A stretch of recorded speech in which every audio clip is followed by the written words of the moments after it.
And that same wilderness is going to come into play in the end. It borders Esau, Ammon, and Jordan, and all those lands. Moab, it borders that. So when Israel was in the desert, they was right around the border of Esau. So that's why it said they had compassed Mount Seir, which we know belonged to Esau, right? Many days. And the Lord said, this is enough. You can pass this mountain long enough, turn northward, verse 4. And command thou the people, saying, ye are to pass through the coast of your brethren, the children of Esau, which dwell in Seir. That's where they dwell, in Seir, right? So now the Lord gave Israel commandments when they got ready to pass by Esau. What did he say? And they shall be afraid of you. He said Esau gonna be afraid of you, but what?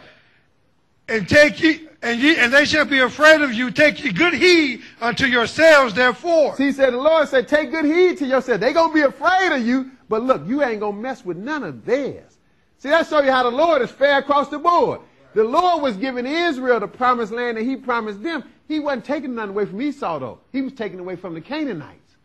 Esau was right there by the border, but he said, look, that is their land. I gave them that land, just like I'm giving you this. He going to tell them, go ahead. Meddle not with them. He said, meddle not with them. He telling Israel, don't meddle with the Edomites, with Mount Seir. Don't meddle with them. Go ahead. For I will not give you their land. No, not so much as a foot breadth. Because I have given Mount Seir unto Esau for a possession. See what he gave Mount Seir to? He gave it to Esau for a possession. See, he gave Israel Mount Zion.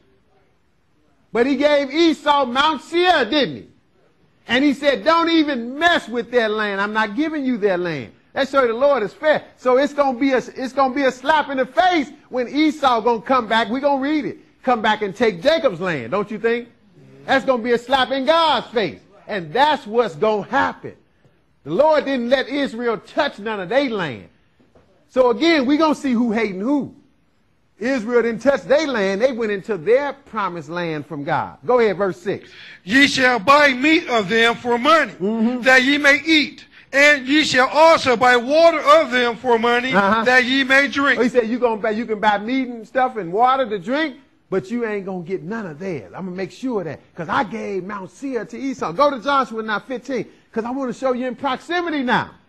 I want to show you in proximity how close when Israel did. See, Israel was on their way to get their land, the land of Canaan. I want to show you where Esau was.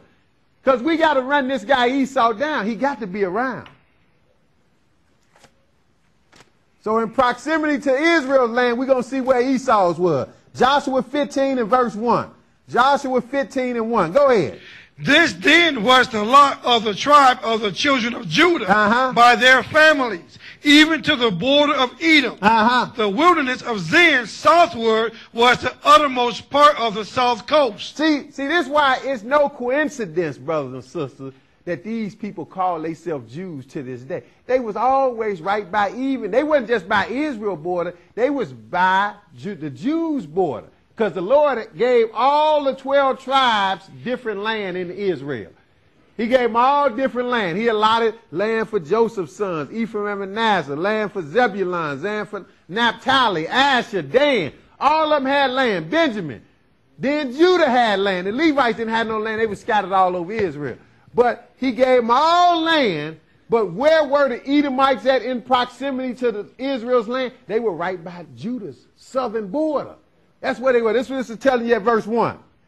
He said, this was the lot of the tribe of the children of Judah. See, Joshua was giving them the land from the Canaanites. Remember, they're not getting Esau land, right? But see, they butted right up against Esau land. That's what we're finding out here. He said, this was the lot of the tribe of the children of Judah by their families, even to the border of Edom. The wilderness of Zin southward was the uttermost part of the south coast. Now, skip down to verse 21. Read 21. He's going to say it again a little clear. Go ahead. The uttermost cities of the tribes of the children of Judah toward the coast of Edom southward was Kabzeel and Eder and Jagur. See, he even give you the cities in the south. See, Judah, all the tribes, they really were like states. Then they had cities within those tribes. So he said the uttermost cities of the tribe of the children of Judah toward the coast of Edom. Keep missing the coast of Edom, because Edom was just south of Israel's border, and Judah, the tribe, was the southest tribe in the nation. They were at the south. So he said, the uttermost cities of the tribe of Judah, children of the tribe of Judah toward the coast of Ephraim southward, were Kazael and Eder and Jahar. So these cities went right up against Judah, Edom's border, even though they were cities of Judah. Now you say, well, what they got to do with anything? Now we're going to go to some history, Atlas of the Bible. We're going to go to Atlas of the Bible, because they was always close to Israel. See, this how they can, when we go into slavery, they can end up taking over and calling it their land. And even we're going to find out from this history right here how they would even know how to practice some of the practices that we practice, the religious practice, how they would know that. This is how they would know that. Atlas of the Bible. This on the handout should be on the back of your lesson. Page 160. We're going to pick it up at the second paragraph. That's our other links. We really don't run all that, but we'll read that. Start there. Atlas of the Bible. Other links. Go ahead. Other links to the sea were established with the taking of Jemana and Azotus. Also the cities of Medaba in the Transjordan was reduced after a long siege. Thus a portion of the king's highway connecting Damascus. Okay, I tell you what, I'm sorry. We'll start from the top. Read that Antiochus at the top. Antiochus the 7th. Antiochus 7 was killed in battle in 129. Okay, now this is 129 BC, so I'm just giving you a reference of the time we at. So this is what it's talking about. Israel had already been in the captivity some, but they kept coming back God let them come back and try to regroup things. Now remember, Edom is at their southern border, right? So now when he's naming all of these links that was going on when Israel was fighting the Greeks at this time, they over here on this map to the right. So you got this map to the right, and it show you the land of Israel. And it show you, see, Israel has split into two separate entities back in the 700 BC. They split into, the 10 tribes was up north called Israel, and the 2 tribes were in the south called Benjamin, called Judah. Benjamin was with Judah. So that's why you got Samaria big on the map, because that was the capital of the 10 tribes. And that's why you got Judea big on the map, because that was the capital in the south of the 2 tribes. See, they was a split nation by then, after Solomon died. Okay, so you got Samaria and Judea, the 2 main capitals. But Judea is obviously in the south. That's why it's on the bottom, right? But then under Judea, what do you see? You see another capital for somebody. You see Idumea, right? You know what Idumea is? That's Edom. That's the Greek word for Edom. That's who that is. And we're going to find them in the Bible. See, older maps before this one, it wouldn't have Idumea. It just have Edom, because the Greeks called them Idum. But Edom, Idumea and Edom is one and the same. Understand that. And the Bible going to confirm that. So now when he's giving you all of these numbers and stuff, like he said, other links to the sea were established with the takeover of Geminus 7. So you can see all those countries. This is when some of the Israelites were still trying to fight these Greeks. But I want to get to the point. Skip down to 125, about 125, the middle of that paragraph. Go ahead. By 125, Hyrcanus had annexed part of Samaria and all Idumea. The conquest of Idumea meant that the easy southern approaches to the hills country of Judah, which the Seleucids had used repeatedly, were secured. Okay, now this is an Israelite, this Hyrcanus. See, they trying to keep the Greeks off. See, so what they realized they need to do, see, they knew Edom was some backstabbers. They knew Idumea was some backstabbers. They said, look, we got to get these cats under subjection before we can do anything. So they said, look, we trying to fight these Greeks. We got to get these cats at our back door. We got to get them in subjection. So what they did, they went to Edom like David had them in subjection. David, Solomon, all of them had them in subjection.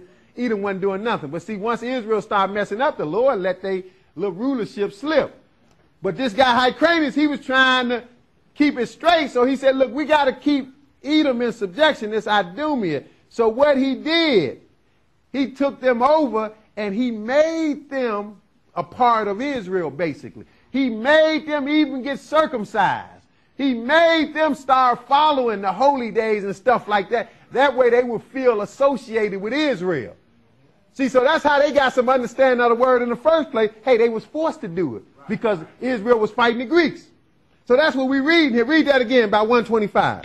By 125, Hyrcanus had annexed part of Samaria. See, that's up the north, but that ain't what's important here, but go ahead. And all of Idumea. And all of Idumea, which is south, right?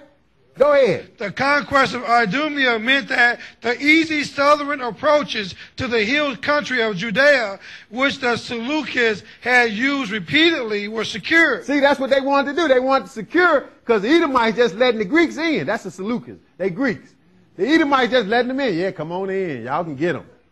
See, so they said, look, we got to deal with them. So that's what they did, right? So it meant that the easy southern approaches to the hill country of Judea was secure now. Go ahead. Let's see what he said about the people in those territories. Go ahead. The people in these territories were forced to accept Judaism. Oh, see, they made the Idumeans, or Edomites, which is our twin brother, but they still a different nation. They made them a part of the religion. They were forced to accept Judaism. Go ahead. As a means of ensuring their loyalty. Right. They said, look, if we make them a part of this thing, we ain't got to worry about them. Which, again, if God ain't on your side, you can do all that you want. It still ain't going to work. Because in the end, they fail anyway.